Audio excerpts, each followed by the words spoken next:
Oh, this is Ray at RB Auto once again, coming to you guys with a quick little video here. As you can see, check out this pickup screen, how it looks. So customer stated they started hearing a knock while they were going down the highway. They heard a weird noise, and so they pulled over and shut their car off right away. So unfortunately, we determined it was a rod knock, and when we took everything apart, we definitely found the issue. So this crankshaft is toast. This is what was left.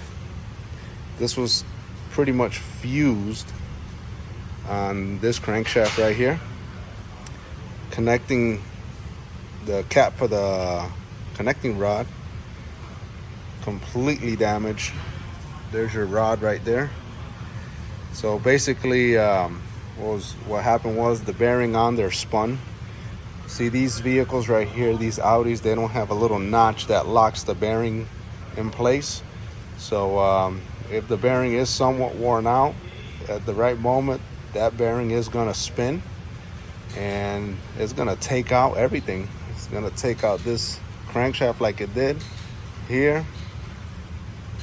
That's what was left of the bearing, and pretty much everything else got collected on this pickup right here, and it's all over the oil pan assembly. We're gonna show you real quick what everything else looks like.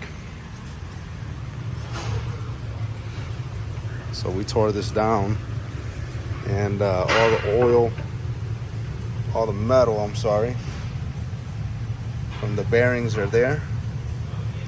So this engine's toast. There's pretty much, we can't use this engine anymore. All the metal went on the inside of this turbo here. It's flowing around the oil galleys in the head, so it's not worth it. So we recommended that the customer get a brand new long block. That way they can be assured that there's not going to be any more issues with their vehicle. And granted, this vehicle has 100,000 miles on it. They do tend to burn oil, and when they burn oil and people don't keep up with the oil level, it wears them out. So this is a quick tip for you guys here at RB Auto. So don't forget to subscribe to my channel if you like these tips, and hit that like button.